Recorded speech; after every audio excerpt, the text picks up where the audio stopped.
Hey, how's it going everyone? Mick from All About Tech. Welcome back to the channel. In this video, I want to talk about the new RTX 30 series cards by Nvidia. These have been heavily hyped up about, and for very good reason. The performance jump claims from Nvidia for this next generation is absolutely massive.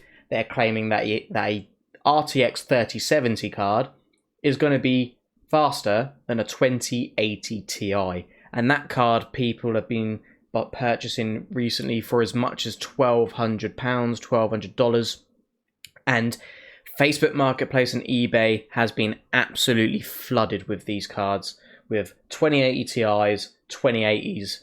Those two cards are being flogged for much less than what they've probably paid for them. I'll say that much. I wanted to talk about these new cards, what you need to bear in mind if you're thinking about purchasing one of these new next generational cards. What I want to do, I want to go through the specs with you guys. I want to go through what you need to bear in mind when you're thinking about choosing which card is right for you, etc. And whether or not you should get a Founders Edition card or maybe wait for some of the partner cards to come out. Well, so here we are on the Nvidia website. I'll leave links in the description so you can check out all of these stats and stuff yourself in your own time. But I just want to compare between the different cards, and obviously, like what was said in the event and stuff, the amount of CUDA cores this year round is absolute madness. I mean, over 10,000 CUDA cores in the RTX 3090, and still nearly 6,000 CUDA cores in the 3070. That's mad. Boost clocks. The 3070 actually has a bit of a higher boost clock, but obviously the 3080 and the 3090 I've got, for one, they've got a lot more memory to play with, and two, they've got a lot more overclocking headroom to play with as well, I imagine. In terms of some things to bear in mind, obviously 3070 469 pricing in pounds, $499 in dollars. The 3080 is $699 in dollars, and the 3090 is $1399, I believe. Let's have a look. $1399 in pounds. I think that's $149 in dollars.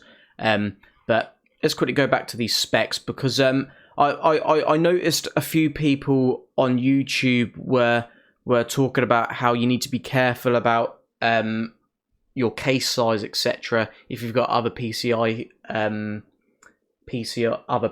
based devices plugged into your motherboard, because these cards are gonna be 3-slot cards this year round.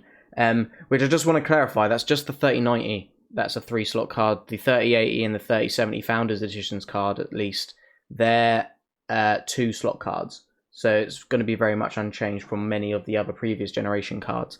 I, for one, I've got a capture card, PCIe based, underneath my graphics card.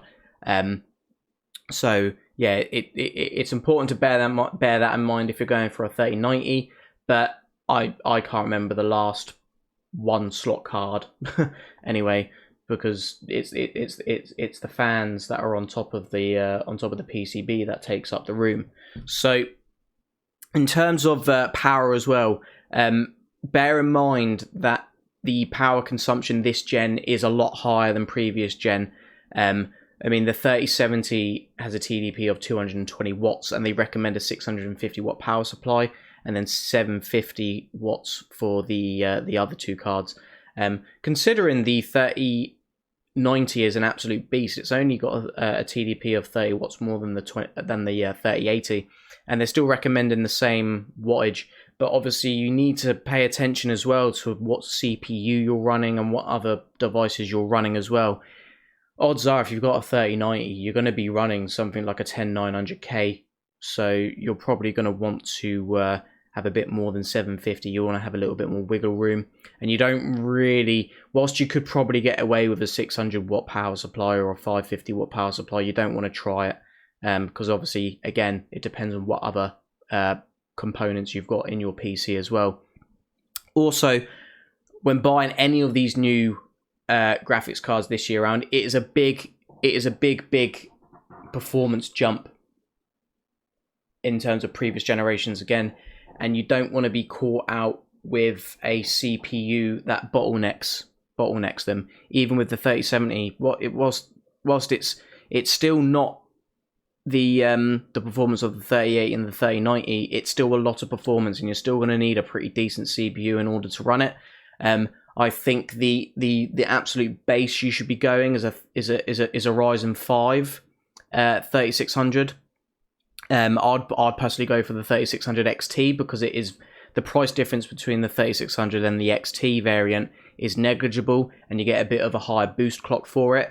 And yeah, I'd probably try and go with an all-in-one cooler for that as well, to try and make sure that you're keeping to that boost clock as much as possible. For the 3080 card, you probably want the 3700X or higher, just to get the absolute most out of it. I'm not really mentioning Intel-based CPUs, because for the 3070 you could probably get away with a 10600K like an i5, or you could go for the 10700K to give yourself a lot of wiggle room, and the same for the 3080. I'd say the 10700K. For the 3090, most people would probably, because that is going to be the creme de la creme for gaming, people are going to be running the Intel 10900K. It's still the king of gaming. It's still better than all other AMD based CPUs, but we like good value at All About Tech, and the AMD Ryzen series CPUs are just such good value, especially for content creating, multi-threaded performance, and they're getting closer and closer for gaming as well. So why wouldn't you just get the best of both worlds? Looking at the performance difference between the generations, so RTX 3070 comparing against last year's 2070, and bearing in mind these cards are still being sold by retailers at the moment, and it was only last week they were still selling for £500. You'd be buying a 2070 for £500. Just over 60 FPS with RTX on at 1440p. Obviously, this is a best case scenario because they're running 10900K.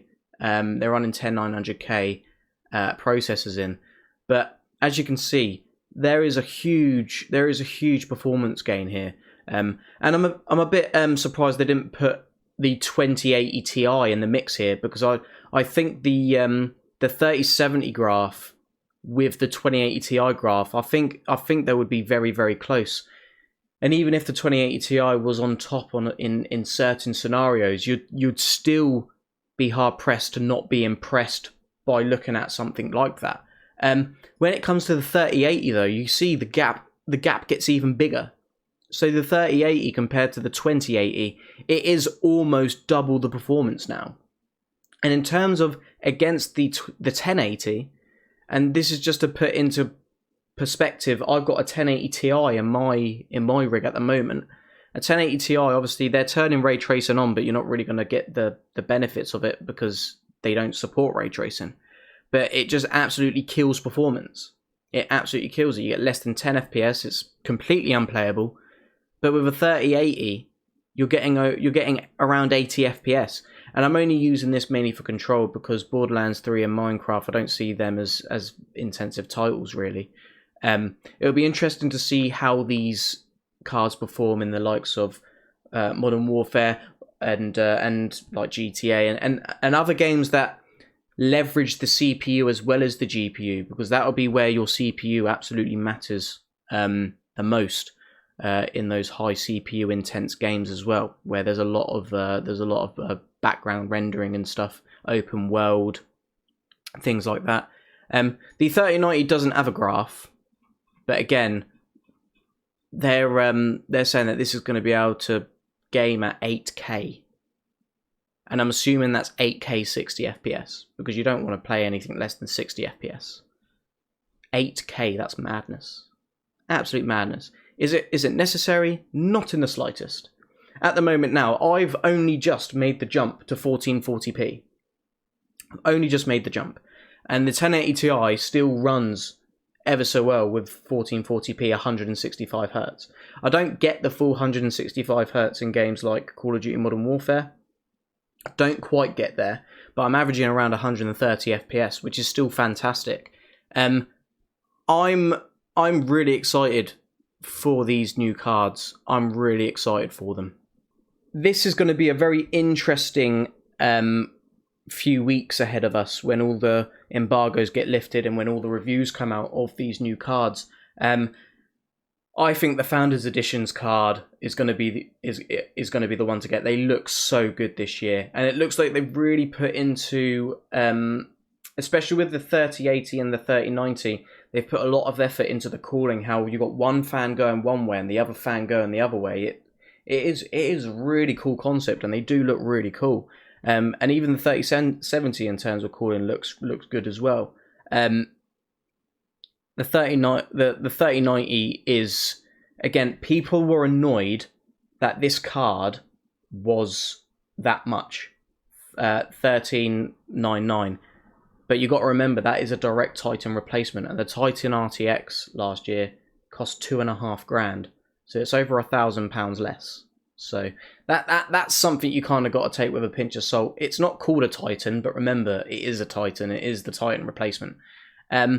Let me know what you guys think of this new product launch. It's going to be so exciting to see what AMD come out as a response. This is going to completely kill the whole consoles are going to get close to PC now. These 30 series cards, just absolutely make sure that will not happen. The RDNA 2 technology in the new Xbox Series X, etc., isn't going to be close to this performance. I've been Mick from All About Tech. I hope you enjoyed this video. Let me know if you liked it in the comments below. Make sure you smash that like button. Make sure that you subscribe to the channel so you don't miss any future videos just like this one. And I'll catch you guys out in the next one. Peace.